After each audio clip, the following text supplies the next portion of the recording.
रीना की तकलीफ दूर हुई या नहीं। रीना की सास उस पर सुबह से चिल्लाए जा रही थी और उसके ससुर जी सुबह से 2 बार उसके पापा को फोन करके उसकी शिकायत कर चुके थे कि आपकी बेटी को घर परिवार में रहना नहीं आता, ये बहुत बदतमीज है। रीना सुबह से बस आंसू ही बहाए जा रही थी। उसका पति अनमोल भी बस मूक दर्शक बनकर खड़ा था। आखिर क्या गलती थी उसकी। उसके ससुर जी कल रात को अपने किसी दोस्त से कह रहे थे कि अनमोल तो बस अपनी बीवी में ही लटका रहता है, मेरी दवाई पानी तक का खर्च नहीं उठाता।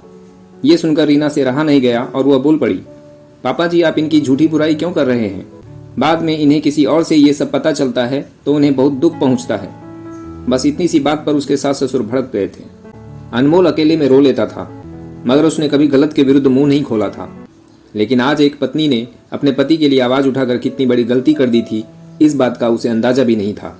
रात को तो किसी ने कुछ नहीं कहा, लेकिन सुबह होते ही उसकी सास का गुस्सा फूट पड़ा और चाय में कम चीनी होने की बात कहकर वो रीना की पिटाई करते हुए कहने लगी, अपना काम तो ढंग से होता नहीं और चली है हमें बात व्यवहार सिखाने।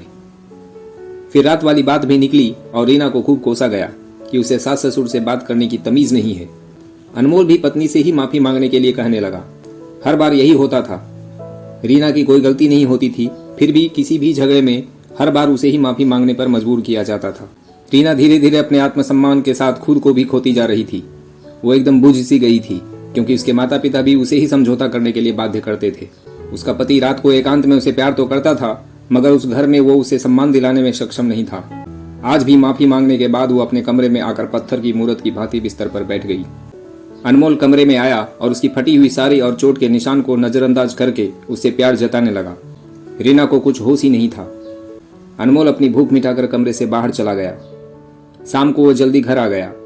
आज उसकी शादी की सालगिरह थी, इसलिए वो अपनी पत्नी को खुश करने के लिए महंगा उपहार लेकर आया था। रीना गुमसुम सी बिस्तर पर लेटी हुई थी। उसका बदन अभी भी टूट रहा था और उसका मन तो कब का टूटकर बिखर चुका था। अपने चोटिल आत्मसम्मान की जिम्मेदार वो खुद थी, इसलिए आज वो खुद से नजरें भी नहीं मिला पा रही थी। अनमोल उसके पास आया और बड़े ही रोमांटिक अंदाज में अपनी पत्नी के गले में 2 लाख का मंगलसूत्र डाल दिया। लेकिन रीना ने कोई खुशी नहीं दिखाई। वो मंगलसूत्र उसे सुहाग की निशानी नहीं लग रही थी, बल्कि बेड़ियों सी चुभ रही थी। उसने चुपचाप वो मंगलसूत्र उतारकर पति को वापस लौटा दिया। अनमोल बोला, क्या यार, तुम्हें मैंने इतना महंगा उपहार दिया, फिर भी तुम्हें कोई खुशी नहीं हुई। रीना सपाट लहजे में बोली, तुम कैसे पति हो। तुम्हारे साथ जुड़ने के बाद मेरे आत्मसम्मान की रक्षा करना तुम्हारी जिम्मेदारी थी, लेकिन तुमने अपने परिवार वालों के साथ मिलकर शादी के इन 3 सालों में हर रोज मेरे आत्मसम्मान को कुचला है। इस महंगे मंगलसूत्र के बदले अगर तुमने मुझे एक चुटकी सम्मान दिलवाया होता तो मैं ज्यादा खुश होती, मगर मेरे लाख रोने और समझाने के बावजूद तुम पर कोई असर ही नहीं पड़ा। इसलिए मैं तुम्हारी जिंदगी से बहुत दूर जा रही हूं। तुम्हारे साथ रहने की कीमत मैं अपने आत्मसम्मान को खोकर नहीं चुकाऊंगी। इतना कहकर उसने अपने आंसू पोंछे और चुपचाप अपना सामान लेकर वहां से चली गई। एक सहेली की मदद से वो उस नरक से बाहर निकली और उसने पुलिस में रिपोर्ट भी लिखवा दी। एक लंबी लड़ाई लड़ने के बाद आज उसके गुनहगार जेल की सलाखों के पीछे हैं।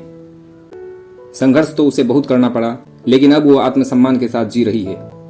आखिर उस रिश्ते में बंधे रहने के लिए भी वो रोज खुद से भी संघर्ष कर रही थी, क्योंकि ये लड़ाई उसके आत्मसम्मान और मोह की थी, जिसमें आखिरकार जीत उसके आत्मसम्मान की हुई। दोस्तों, गलत इंसान तो हर मोड़ पर मिल जाएंगे, लेकिन एक बार यदि कोई अपने आत्मसम्मान को कुचलकर जीने लगे तो पूरी दुनिया उसे इशारों पर नचाने के लिए तैयार हो जाती है।